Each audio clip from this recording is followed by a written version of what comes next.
하나님의 임재는 무소부재하시고 말씀의 은혜는 시공을 초월하는 줄로 믿습니다. 이 시간 우리 모든 성도님들 예배하는 처소마다 하늘문이 열리고 위로부터 부으신 은혜가 충만하시기를 바랍니다. 이 마음으로 서로 인사 나누겠습니다. 사랑합니다. 축복합니다. 사랑합니다. 축복합니다. 함께 예배할 수 있음이 큰 기쁨인 줄로 믿습니다. 신앙인으로서 우리가 믿는 믿음의 뿌리가 무엇인지를 가장 잘 요약하고 있는 문서인 웨스트민스터 소요리 문답에는 성도의 기본기가 무엇인지를 우리에게 질문하는 107개의 질문들이 들어있습니다. 이 질문들 가운데 첫 번째 질문이 이렇습니다. 웨스트민스터 소요리 문답 제1문 같이 읽어봅니다. 시작. 사람의 제일 되는 목적이 무엇인가? 우리가 성도라면 가장 먼저 질문하고 또 답을 할 수 있어야 하는 것이 있으니 그것은 인생을 사는 목적이 무엇인가 하는 것입니다. 여러분의 인생의 목적은 무엇인가요? 웨스트민스터 소요리 문답은 우리에게 이렇게 가르쳐주고 있습니다. 답을 같이 보겠습니다. 시작. 사람의 제일 되는 목적은 하나님을 영화롭게 하는 것과 영원토록 그를 즐거워하는 것이다. 하나님께 영광을 돌리고 하나님을 기뻐하는 것, 여러분 이것이 무엇이죠? 찬양입니다. 성도로서 우리가 인생을 사는 이유, 인생 최고의 목적, 제1의 목적은 하나님을 찬양하는 것입니다. 지난주에 이어서 찬양에 대한 말씀을 나누고 있습니다. 이 찬양이라는 말씀의 주제는 그저 우리가 성도로서 찬양 부르는 태도를 좀 더 바르게 하고 찬양 듣는 마음을 새롭게 하자는 이 정도 수준의 권면의 말씀이 아닙니다. 이것은 내가 성도인지 아닌지를 점검하는 중요한 질문이고, 내가 인생의 근본 목적을 제대로 알고 있는지, 내가 잘 살고 있는지에 대한 진지하고도 엄중한 질문인 것입니다. 웨스트민스터 신앙고백서가 가르치는 바와 같이 성도의 제1 되는 목적은 찬양입니다. 그런데 불편한 진실은 실제 성도의 삶에서 진정한 찬양은 참으로 드물다는 것입니다. 누가복음 17장에서 예수님께서 나병 환자 10명을 고치셨습니다. 근데 그 중에 예수님께 돌아와 감사한 사람은 딱 한 명이었습니다. 그때 예수님 하신 말씀, 그 9은 어디에 있느냐? 주님 베푸신 은혜에 비하여 우리의 감사는 얼마나 드문가요? 주님의 영광과 존귀에 비하여 우리의 찬양은 얼마나 드뭅니까? 아름다운 노래는 있지만 하나님을 높이지 않는 찬양 예배가 있다면, 화려한 연주는 있지만 하나님의 구원을 기뻐하지 않는 찬양 집회가 된다면, 수준 높은 음악은 있지만 하나님의 임재가 나타나지 않는 찬양 사역을 하고 있다면 그보다 더 안타까운 일이 어디에 있을까요? 여러분, 왜 진정한 찬양을 드리기가 어려울까요? 찬양에는 반대자가 있기 때문에 그렇습니다. 하늘 보좌에서 하나님 보좌 곁에서 하나님 찬양하다가 교만으로 인해 땅에 떨어진 존재 사탄이 우리의 찬양을 방해하기 때문입니다. 찬양은 영적인 세계의 일이라는 사실을 잊어서는 안 됩니다. 한 사람이 두 주인을 섬길 수가 없고 한 입에서 찬송과 저주가 한꺼번에 나올 수는 없는 일입니다. 우리가 하나님을 찬양한다는 것은 세상을 찬양하지 않겠다는 뜻이고, 우리의 찬양을 가로막는 사탄과의 영적인 전투에서 승리했다는 것을 의미하는 것입니다. 오늘 찬양에 대한 두 번째 말씀의 시간, 우리가 하나님 음성의 귀를 기울이며 우리 인생의 목적이 새로워지는 소중한 시간 되시기를 간절히 바랍니다.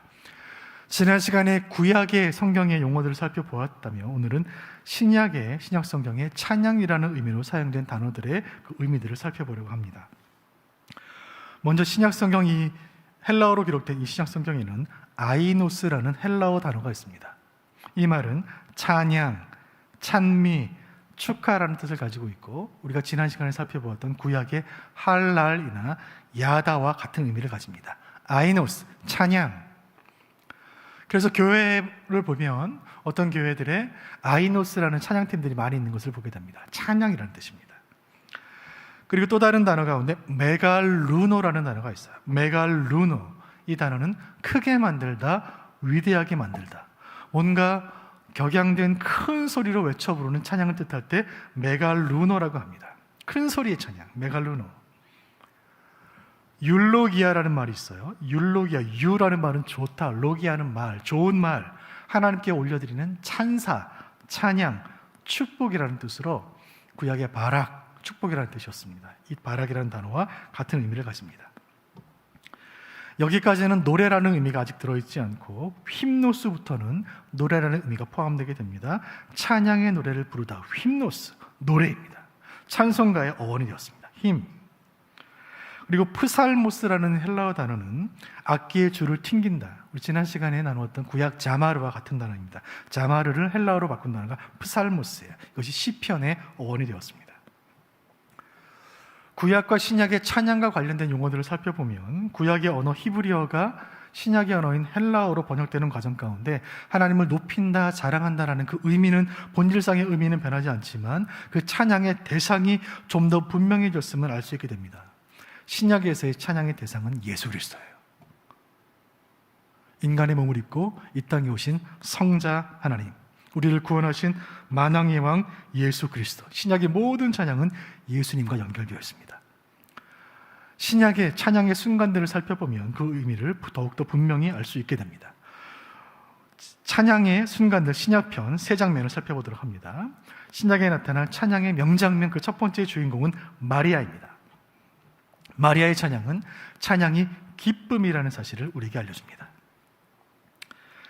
여인은 갈릴리 출신이었습니다. 고향은 시골 마을 나사렛이었습니다.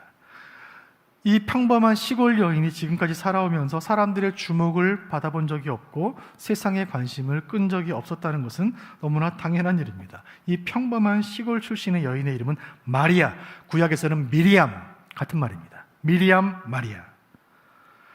결혼을 약속한 요셉과 함께 소박한 일상을 보내고 있던 그 마리아에게 천사 가브리엘이 나타납니다. 보라, 내가 잉태하여 아들을 낳으리니 그 이름을 예수라 하라.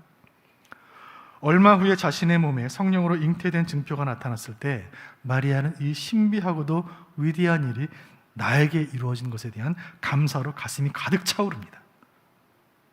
이 감사는 처녀의 신분으로 아기를 낳아야 하는 유대 사회의 금기를 깨뜨린 자신의 상황과 현실을 뛰어넘는 벅찬 기쁨의 감정이었습니다. 그 마리아의 찬양의 순간을 누가복음 1장 46절이 이렇게 기록합니다. 시작. 마리아가 이르되 내 영혼이 주를 찬양하며. 여기에 찬양이라는 말로 번역된 이 헬라어 단어 메갈루노입니다. 큰 소리의 찬양, 터져나오는 감격으로 외쳐 부르는 큰 소리의 찬양.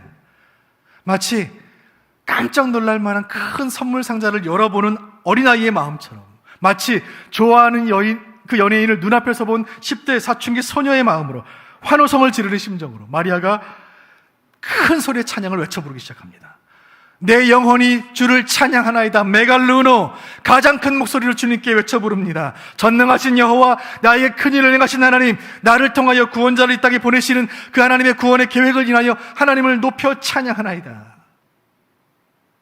그 찬양 이후로 10개월 이후에 마리아는 베들레헴으로 가서 아기를 낳아 구유에 누이게 되었고, 천사들의 찬양과 동방박사의 경배와 목자들의 축복으로 가득했던 그 날은, 그 아이의 생일은 첫 번째 크리스마스가 됩니다.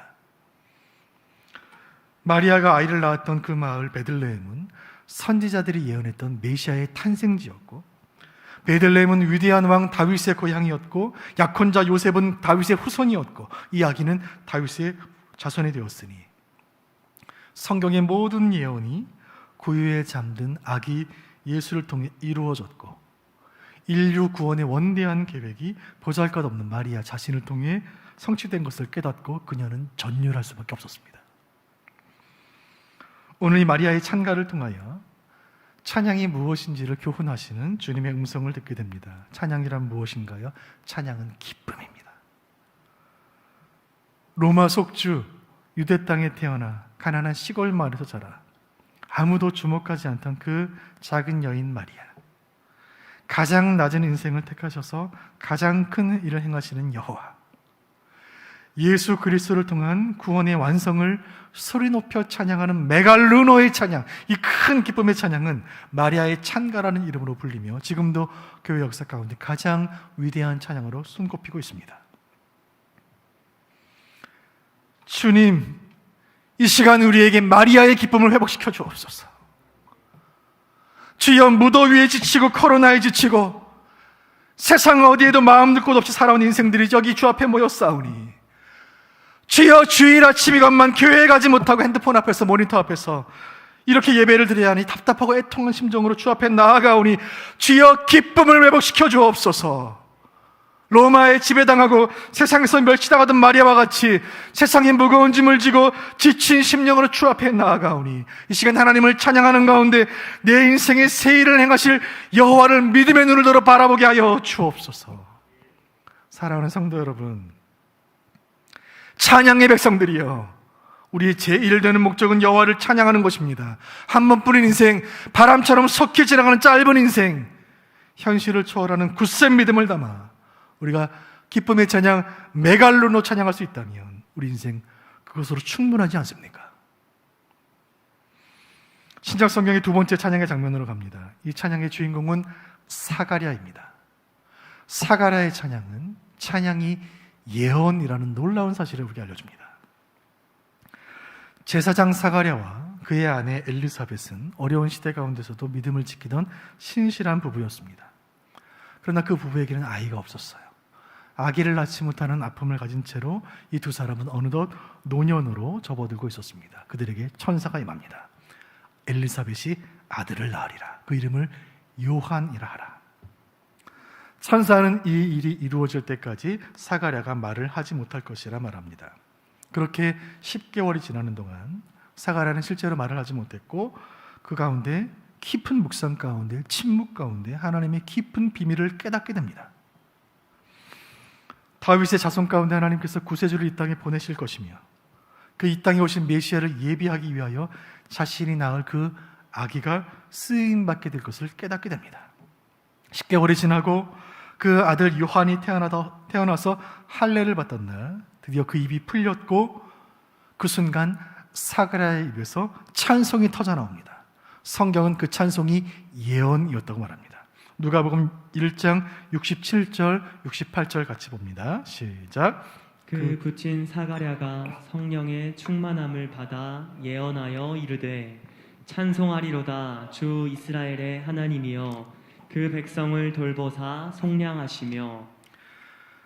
사가랴가 성령의 충만함을 받아 예언하여 이르되 찬송하리로다. 이 찬송이라는 말로 번역된 단어 율로기아입니다. 좋은 말, 복된 소식, 찬양, 찬사, 하나님이 허락하신 구원의 큰 기쁨의 좋은 소식, 복된 소식이 임하였도다. 하나님을 찬양하라. 이스라엘의 전능자께서 그 백성을 돌아보시사 구원자를 보내시는도다. 다윗의 자손, 왕으로 오실 메시아, 모든 원수들로부터 우리를 건지실 구원하실 메시아가 오시리라. 이를 위하여 마지막 선지자를 보내셨으니 내 가정에 태어난 이 아이 요한이로다. 아이여, 너는 메시아의 길을 예비할지라. 너를 통하여 세상은 구세주를 보게 될 것이요, 죽음의 그늘에 앉은 많은 이들이 그 일을 통해 빛을 보게 될 것이다. 이 사가랴의 찬송은 찬송 그대로 예언이 되었습니다. 사가랴의 아들 요한은 구약의 모든 예언의 마침표를 찍는 성경의 마지막 선지자로 쓰임받게 됩니다. 이 요한은 요단강에서 세례를 베푸는 세례자 요한이라 불리며 광야에 외치는 자의 소리로 살아가게 됩니다. 그러던 중 요단강으로 나오시는 예수님을 만났던 그날, 구약 모든 선지자들의 예언을 한마디로 함축하여 외쳐 부릅니다. 보라, 세상 죄를 지고 가는 하나님의 어린 양이로다. 저분이 바로 메시아이시다. 사가랴의 찬양 그대로 된 줄로 믿습니다. 사랑하는 성도 여러분, 찬양은 무엇입니까? 찬양은 예언입니다. 찬양은 하나님께서 행하실 일들에 대한 기대여 하나님이 베푸실 구원에 대한 간절함입니다. 찬양은 과거에 이루어진 일들에 대한 반응뿐만이 아니요, 찬양은 앞으로 하나님이 이루실 일에 대한 기대와 소망인 것입니다. 세례 요한을 앞서 보내시고 이후에 메시아를 보내심으로 마침내 구약의 모든 예언을 성취하시고 인류 구원의 대역사를 완성하신 그 하나님, 그 하나님께서 지금 이 시간 우리의 찬양을 받으시고 이 찬양을 통하여 하나님의 선하고 아름다운 계획을 이루실 줄로 믿으시기를 바랍니다. 우리가 하나님의 역사를 기대하며 찬양할 때에 우리의 찬양은 곡조 있는 기도가 되고 예언이 되어 우리가 알지 못하는 크고 비밀한 일을 이루실 줄로 믿으시기를 바랍니다. 신약 성경에 나타난 찬양의 명장면 그 세 번째의 주인공은 바울입니다. 바울의 찬양은 찬양이 기적이라는 사실을 우리에게 알려줍니다. 마리아의 아들로 태어난 예수님은 메시아로서의 사명에 헌신하다가 십자가에 못 박히시게 되고, 사가랴의 아들 세례 요한은 예수님의 길을 예비하다가 목이 잘려 순교하게 됩니다. 그러나 복음의 역사는 지금부터 본격적으로 시작됩니다. 복음으로 변화된 수많은 인물들 가운데 가장 극적으로 예수님을 만난 이가 있으니 그는 이 땅에 살았던 사람들 가운데 가장 위대한 신앙인으로 일컬어지는 바울입니다. 전 세계를 누비며 복음을 전했던 바울이었지만 빌립보 사역은 잊을 수 없는 치열한 영적 전투의 현장이었습니다. 강력한 복음 전파로 인해 빌립보 성 전체가 요동쳤고 반대자들은 일제히 반발했습니다. 그들의 기소 때문에 감옥에 갇혀서 두 발이 착고에 묶여 자유를 빼앗기고 심한 매질을 당해 옷이 찢겨지고 몸이 피투성이가 된 바울은 빌립보 감옥에 갇히게 됩니다. 사랑하는 여러분, 지금 이 모습, 매질을 당해서 옷이 찢겨지고 몸이 찢겨지고 피로 범벅이 되고 손과 발이 묶여있는 이 모습은 바로 예수님 모습 아닙니까? 바울이 전했던 그 예수님 모습, 십자가에 달린 그 모습 그대로입니다. 사랑하는 성도 여러분, 예수님을 믿는다는 것은 무엇인가요? 예수님의 제자로 산다는 것은 무엇입니까?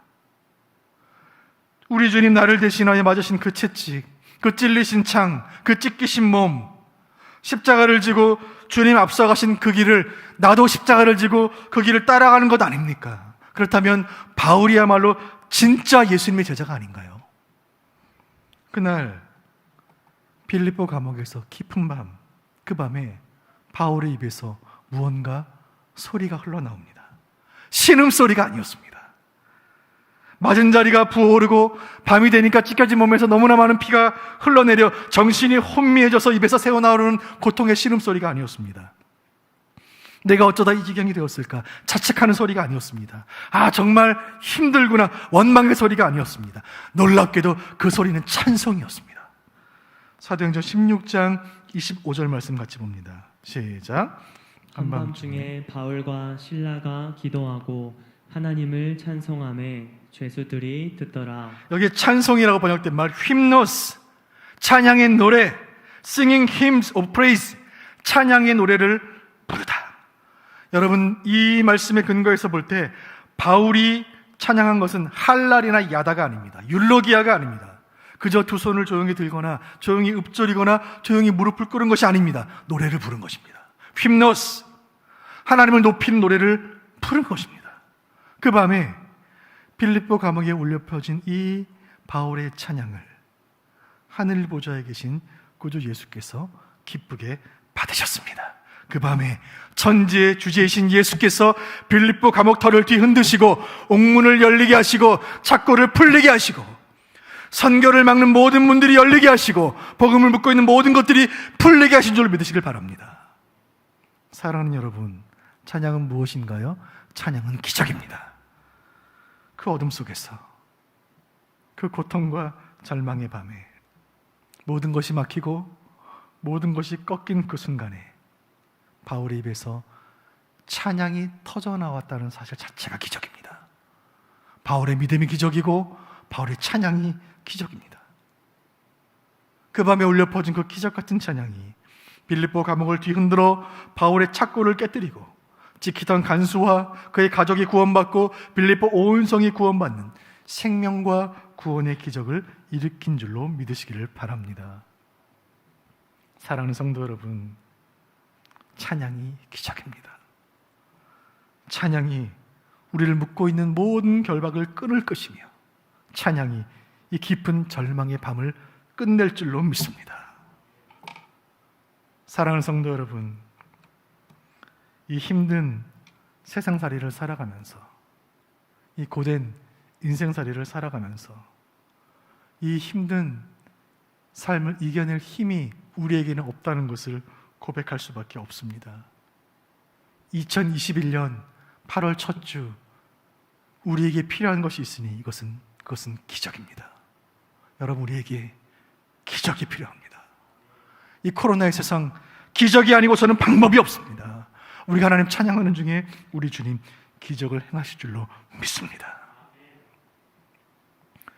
이상에서 살펴본 것처럼 신약 모든 찬양의 주인공은 예수님이십니다. 마리아는 예수님을 잉태한 것으로 인하여 기뻐 찬양하고 있고, 사가랴의 아들 세례 요한은 예수님의 오심을 예비하였고, 사도 바울은 예수님의 부활과 구원의 능력을 온 열방에 증거하고 있습니다. 예수님을 찬양하는 것, 이것이 우리의 기쁨이요 예언이요 능력이 되리라 확신하시기를 바랍니다. 이제 우리는 지난 시간과 오늘의 말씀을 연결하며 구약의 모든 찬양의 순간과 신약의 모든 찬양의 감격이 만나 절정을 이루는 본문을 만나게 됩니다. 신구약 66권 전체 찬양의 모든 순간을 아우르는 궁극의 찬양의 명장면을 만나게 됩니다. 그것은 요한계시록 19장입니다. 요한계시록은 교회에 임할 고난과 마지막 날의 박해에 대해 하나님께서 환상을 통해 보여주시며 죽도록 충성하며 견디며 끝까지 믿음을 지키는 성도들에게 마침내 허락하실 승리를 보여주시는 승리와 격려의 말씀입니다. 오늘 본문 요한계시록 19장에 이르러 그 요한계시록의 모든 환상은 절정에 도달합니다. 요한계시록 19장 1절 말씀 같이 보겠습니다. 시작. 왜 내가 들으니 하늘에 허다한 무리의 큰 음성 같은 것이 있어 이르되 할렐루야, 구원과 영광과 능력이 우리 하나님께 있도다. 여기 할렐루야라는 말에 동그라미를 쳐놓으시길 바랍니다. 할렐루야. 요한은 환상 가운데 하늘에 있는 허다한 무리들을 보게 됩니다. 하늘의 천군과 천사들이 큰 음성 소리로 외쳐 부르는 소리를 듣게 됩니다. 그것은 할렐루야였습니다. 여호와를 찬양하라. 이 할렐루야라는 영광스러운 외침은 구약에서는 많이 등장하지만 신약에서는 딱 4번 나옵니다. 신약에 4번 기록된 할렐루야라는 이 말 모두가 다 요한계시록 19장에만 나옵니다. 66권 성경 전체의 마지막 책인 요한계시록, 그 가운데 22장에서 끝나는 요한계시록의 19장 마지막 환상, 가장 마지막 부분에 기록된 이 4번의 할렐루야, 이 천상의 외침을 통하여 우리는 교회가 무엇을 찬양해야 하는지 주님의 음성을 듣게 됩니다. 4가지 할렐루야를 차례대로 살피도록 합니다. 첫 번째 할렐루야는 19장 1절에 기록되어 있었습니다. 그리고 할렐루야, 구원과 영광과 능력이 우리 하나님께 있도다라고 말씀하고 있어요. 차례차례 하나씩을 살핍니다. 먼저 19장 3절에 기록된 구원을 찬양하라. 같이 읽습니다. 시작. 구원을 찬양하라. 할렐루야, 구원을 찬양하라. 19장 3절 말씀도 같이 봅니다. 시작.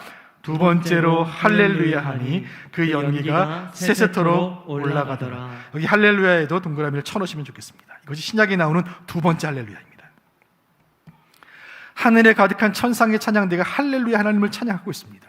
그 찬양의 이유는 바벨론이 완전히 멸망했기 때문입니다. 바벨론은 교회를 공격하고 성도를 유혹하고 하나님을 끝까지 대적하는 그 모든 세력들의 집합체를 뜻하는 요한계시록의 비밀의 묵시의 언어입니다. 바벨론은 그 당시에 로마를 뜻합니다. 하나님께서 그 바벨론, 그 로마를 멸하심으로 그 성이 심판의 불에 휩싸여 타오르는 모습을, 활활 타오르는 그 연기를 환상 가운데 요한에게 보여주신 것입니다. 지금 이 요한계시록이 기록된 시점, 요한이 환상을 보고 있는 시점은 AD 1세기 말엽인데, 여러분 세계 역사를 펼쳐보면 AD 1세기 말은 로마의 최전성기예요. 즉 사도 요한은 지금 로마 역사의 최고의 전성기 때에 로마의 멸망을 예언하고 있습니다. 실제로 영원히 계속될 것 같았던 이 제국 로마는 이 예언 그대로 멸망당하게 돼요. 북방 게르만족의 침략으로 인하여 서기 476년에 마지막 로마 황제 로물루스 아우구스투스가 게르만족 대장 오도 아케르에 의해 폐위당함으로 인하여 로마는 멸망합니다. 그 강한 제국 로마가 왜 멸망했을까? 이 이유에 대한 역사가들의 다양한 이론들이 있지만 우리는 알고 있습니다. 로마의 멸망은 성경에 예언되어 있고 예언대로 된 것입니다. 천상에 찬양되는 이 구원을 찬양합니다. 할렐루야, 구원을 베푸시는 여호와여 찬양을 받으소서. 역사의 죽은 자이신 여호와여, 이 모든 고난을 이기게 하시고 영원할 것 같았던 대적 바벨론을 불러 심판하시고 우리에게 구원을 베푸시니 여호와의 구원을 찬양할지어다. 사랑하는 성도 여러분, 우리가 구원받고 천국에 가면 그 천상의 찬양대원들과 함께 서서 하나님 베푸신 구원을 함께 찬양하며 함께 할렐루야를 외쳐 부르는 그날이 우리에게 오게 될 줄로 믿으시기를 바랍니다. 우리는 하나님의 구원을 찬양하는 것입니다. 두 번째, 우리는 무엇을 찬양해야 하는가? 하나님의 영광을 찬양하라. 같이 읽습니다. 시작. 영광을 찬양하라. 계시록 19장 4절 말씀 세 번째 할렐루야 기록되어 있습니다. 같이 읽습니다. 시작. 또 24 장로와 내 생물이 엎드려 보좌에 앉으신 하나님께 경배하여 이르되 아멘 할렐루야 하니. 여기 할렐루야에도 동그라미를 쳐놓으시면 좋겠습니다. 요한은 환상 중에 있는 그 하늘 보좌를 바라보고 하늘 보좌 주변에 있는 24 장로와 네 생물을 환상 가운데 보게 됩니다. 이들은 보좌에 앉으신 하나님을 향하여 하나님께 경배를 올려드리며 외칩니다. 아멘 할렐루야. 전능자의 영광을 찬양할지어다. 지극히 높으신 여호와, 하늘 보좌에 좌정하사 우주 만물을 통치하시는 여호와, 가장 높으신 영광의 하나님께 가장 높은 소리로 찬양할지어다. 할렐루야. 올림픽이 한창 진행되고 있습니다. 한국 선수들의 메달 소식을 들을 때마다 우리 마음에 기쁨이 있습니다. 특별히 올림픽 9연패, 대단한 업적을 이룬 한국 양궁팀의 소식을 들으면서 야, 정말 대단하다 생각하게 됩니다. 그리고 한국 선수들과 함께 결승전에서 만나 겨루는 그 나라들을 볼 때마다 야, 저 나라 참 불쌍하다. 어차피 금메달은 한국이 탈 텐데 안쓰러운 마음이 들 때도 있습니다. 이 한국 선수들이 금메달을 따고 한 인터뷰에서 했던 말, 제 마음에 아주 인상적으로 남았습니다.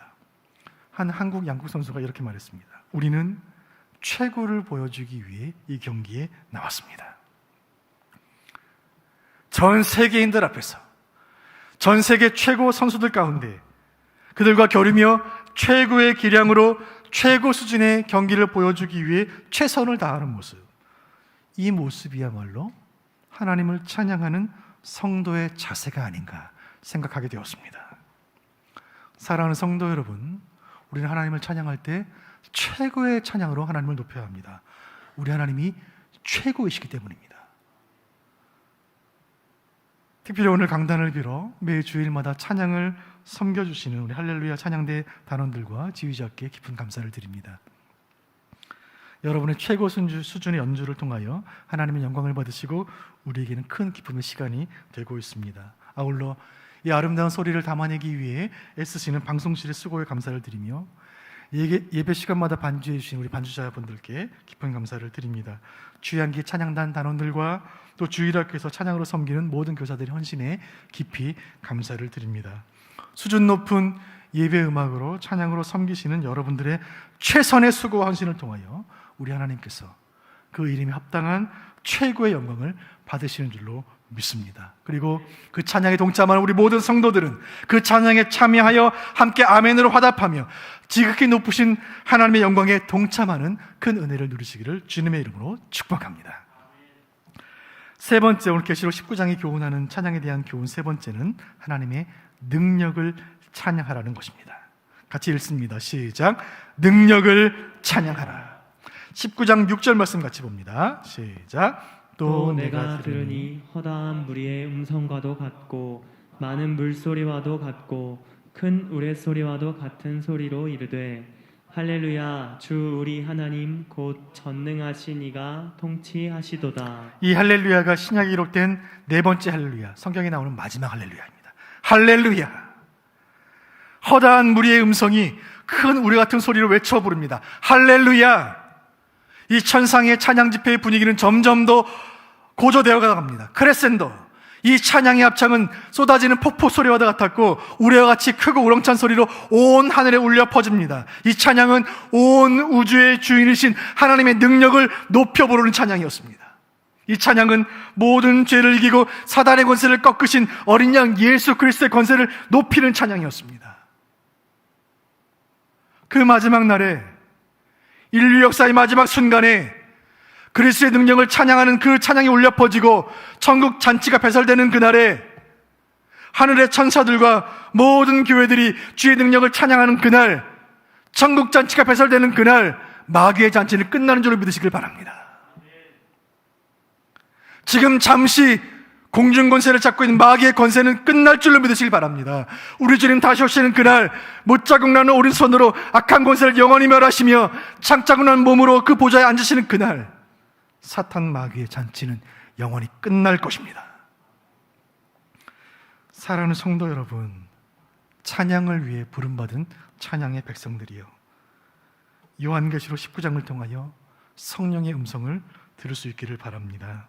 마침내 원수 바벨론은 무너질 것이며 마침내 사탄의 권세는 거룩한 심판의 물에 영원히 소멸될 것이며 우리 주님 영광 중에 백마 타고 오실 것이며 그날에 지상의 모든 교회는 일어나 공중에서 신랑 되신 예수를 맞게 될 것입니다. 그 순간에 하늘의 모든 천사들은 할렐루야로 주님을 찬양하며 천상의 혼인잔치를 축하하게 될 것이며 그 위대한 하늘의 잔치에 저와 여러분은 그리스도의 신부로, 주인공으로 그 잔치에 참여하게 될 것입니다. 그 잔치에서 그동안 우리가 교회를 위하여 기도하며 흘렸던 모든 눈물과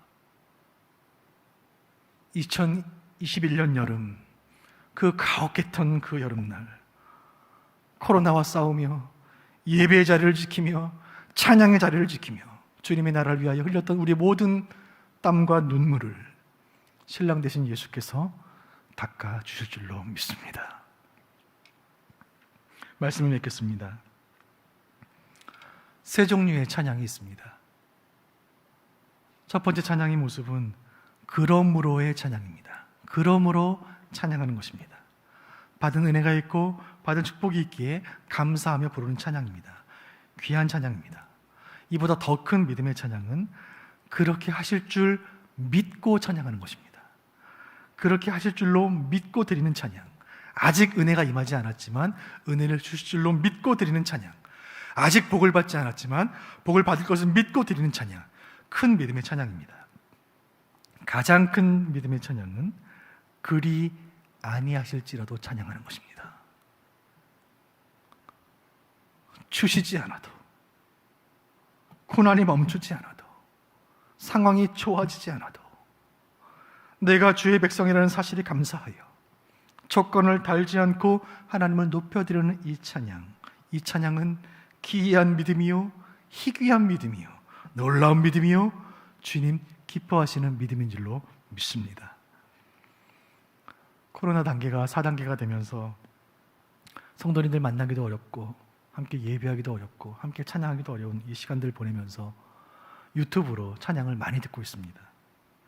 저는 우리 수원북부교회 채널에 들어가서 우리 할렐루야 오케스트라의 찬양을 계속해서 듣고 그리고 주야기 찬양단의 찬양의 밤 찬양을 계속 듣고 있습니다. 제가 유튜브로 찬양을 들으면서 제가 깨닫게 된 것은 오늘날 많은 젊은이들이 하나님을 찬양하고 있다는 것입니다. 많은 젊은이들의 찬양이 유튜브에 올라와 있습니다. 이 시대에 하나님을 찬양하는 젊은이들이 있다는 것이 얼마나 큰 위로가 되는지 모릅니다.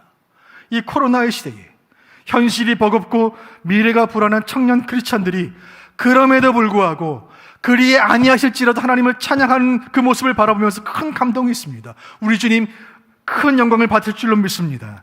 그리 아니하실지라도 찬양하며 현실이 녹록지 않을지라도 찬양하며 각자의 삶의 자리에서 하나님을 높이는 젊은이들이 있고 성도들이 있는 한 한국교회는 소망이 있는 줄로 믿습니다.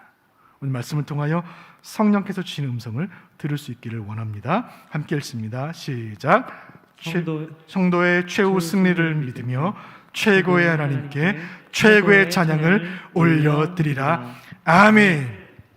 새로운 한 주간 우리 각자의 삶의 자리에서 마침내 주님 허락하실 승리를 기대하며 그리 아니하실지라도 찬양하는 그 마음으로 최고의 하나님께 최고의 찬양을 올려드리는 저와 여러분 되시기를 주님의 이름으로 축원드립니다. 우리 이 마음을 함께 찬양하실 때에 보아라 즐거운 우리 집 영원히 영광에 살겠네 이 찬양 올려드리고 함께 기도하도록 하겠습니다.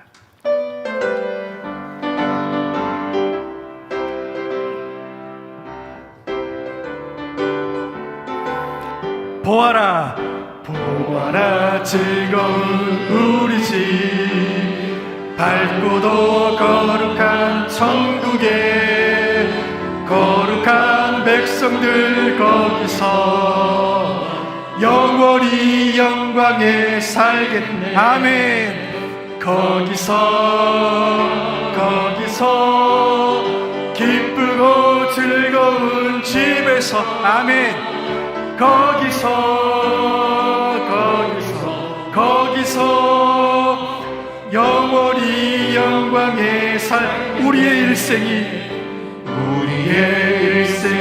끝나도 주님 영원히 즐거운 곳에서 거룩한 아버지 모시고 기쁘고 즐겁게 살겠네. 거기서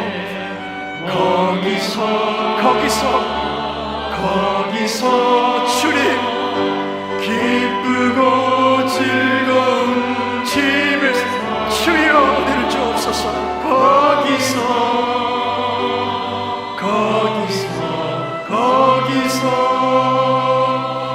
기쁘고 즐겁게 살겠네. 아멘. 이 찬양이 우리의 신앙의 고백인 줄로 믿습니다. 가슴에 두 손을 얹고 주신 말씀 붙잡고 합심으로 기도하겠습니다. 주여, 주의 말씀은 신비의 색입니다. 성도의 최후 승리를 믿으며 최고의 하나님께 최고의 찬양을 올려드리는 우리 모두가 되게 하여 주옵소서. 이 한 주간 이 모두 어려운 시간들을 찬양으로 이겨내며 찬양의 능력이요 찬양의 기적인 것을 믿고 살게 하여 주옵소서. 주여 찬양의 은혜를 주옵소서. 주여 찬양의 은혜를 주옵소서. 두 번 간절히 부르짖고 합심으로 말씀을 잡고 기도하겠습니다. 주여 찬양의 은혜를 주옵소서. 주여 찬양의 은혜를 주옵소서. 살아계신 아버지, 주여 은혜를 감사합니다. 복된 주의를 주시고 요한계시록의 말씀을 통하여 아버지 안에 할렐루야 주님을 찬양하며 주의 은혜를 찬양하며 주의 영광을 찬양하며 주의 구원을 찬양하는 찬상의 찬양대의 그 말씀 함께 묵상하며 우리 마음가운데 찬양의 기쁨을 회복시켜 주시니 주님 감사를 드립니다. 주여 찬양의 은혜를 주옵소서. 주여 찬양의 은혜를 주옵소서. 하나님을 찬양하는 것이 우리 인생의 목적이요 삶의 이유인 것을 기억하며 이 한 주간 살아가면서 주의 은혜를 감사하며 찬양 올려드리는 모두가 되게 하여 주옵소서. 찬양받기 합당하신 존귀하신 하나님 아버지, 받은 말씀 그대로 하나님을 찬양하는 것이 우리 인생의 최고의 목적이요 최고의 기쁨이 되게 하여 주옵소서. 주여 찬양의 은혜를 주옵소서. 자비로우신 주님, 코로나를 다스려 주옵소서. 주여 온 성도가 한자리에 모여 하나님을 소리 높여 찬양하는 그날이 속히 오게 하여 주옵소서. 주여 세상 가운데 분주히 살아가는 동안 우리가 잃어버리고 살았던 찬양의 기쁨을 회복시켜 주옵소서. 찬양이야말로 성도의 능력인 것을 확신케 하여 주옵소서. 깊은 찬양의 은혜로 기적을 맛보게 하여 주옵소서. 그리 아니하실지라도의 찬양은 조건을 달지 않는 찬양, 현실에 무너지지 아니하고 상황에 매몰되지 아니하며 지극히 높으신 하나님의 영광에 걸맞는 최고의 찬양으로 오직 주님만 영화롭게 하는 우리 모두가 되게 하시고 우리 수원 북부교회가 되게 하여 주옵소서. 이 모든 말씀 살아계신 예수님의 이름으로 기도하옵나이다. 아멘.